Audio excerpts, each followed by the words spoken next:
Joining us now to break down last night's State of the Union political science professor at Western Carolina University, friend of the show, Dr. Chris Cooper. Dr. Cooper, always a pleasure. We want to get right into it. The president last night saying the economy is strong, pushing immigration. What are your thoughts on his State of the Union heading into pivotal midterms?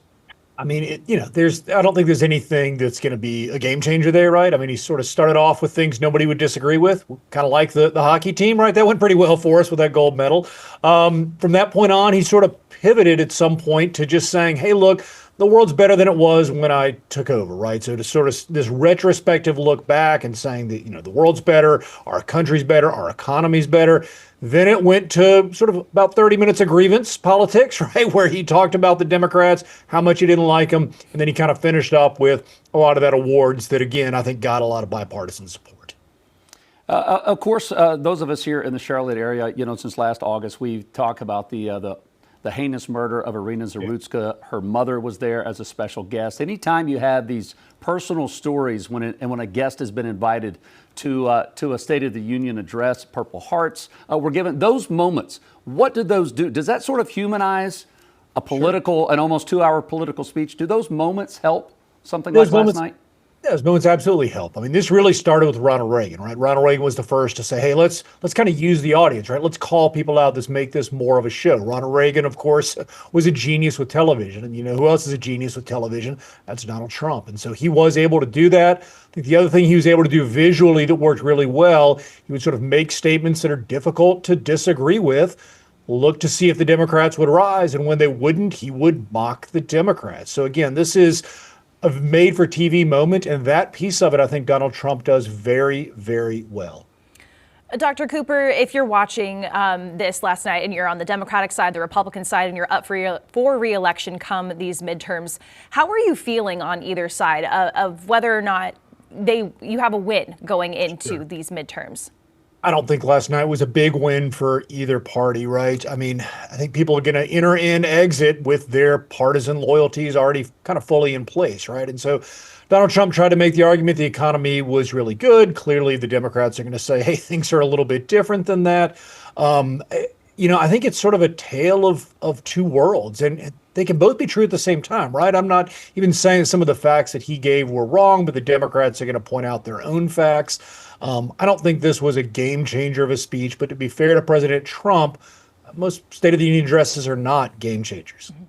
Dr. Cooper, I want to touch on some things that may get lost in the news cycle as people are waking up this morning. They didn't have a chance to watch the address. The president talking about his push again to bar private equity from gobbling up homes, and also pushing for congressional members to not benefit off of what they learn in terms of benefiting in the stock market. Those are two things that may not get talked about enough, but pretty significant.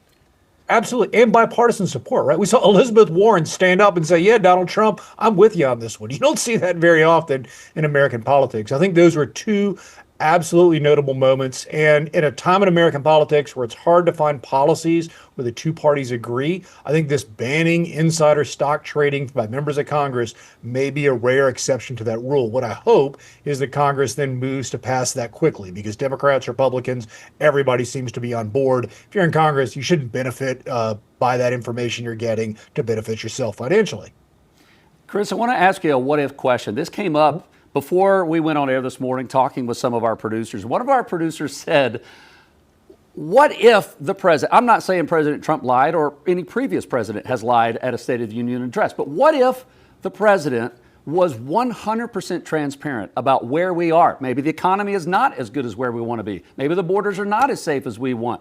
Right. And they just laid it all out there, gut honest truth of where we are in the country. How do we even know if we're hearing the truth at some point? And would that change any perspective of our leadership in Washington?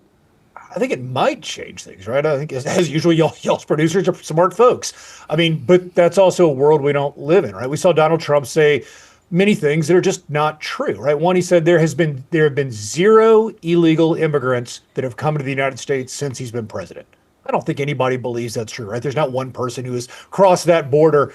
So he does use interested information, right? Things that are true, but, work in his favor. Or from time to time, he did stretch the truth. He did say things that were not true at all. And so I think your producer's idea of what would happen if this was the gut honest truth, if he said, hey, look, we think we've had, a reduced number of immigrants come across the border, illegal immigrants.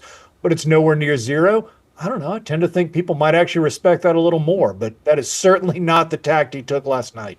People definitely appreciate transparency. And real quickly here, what did you make of the Democratic response from Virginia Governor Abigail Spanberger? First, making of her response, but also what does that do for the political status of the rebuttal party?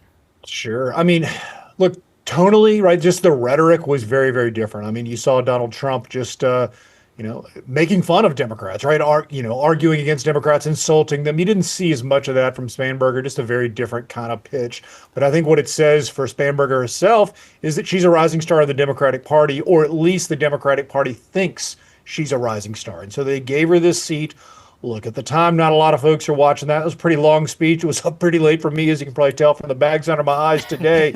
But for folks who did stay up for it, I think you saw, certainly no mistakes. I think you saw a standard fare Democratic speech, and I think you saw probably a rising star of the Democratic Party. Again, Dr. Chris Cooper, political science professor at Western Carolina University. Dr. Cooper, as always, it's a pleasure. Thank you for sharing your insight. Queen City News Plus. Just search Queen City News on your smart TV's app store.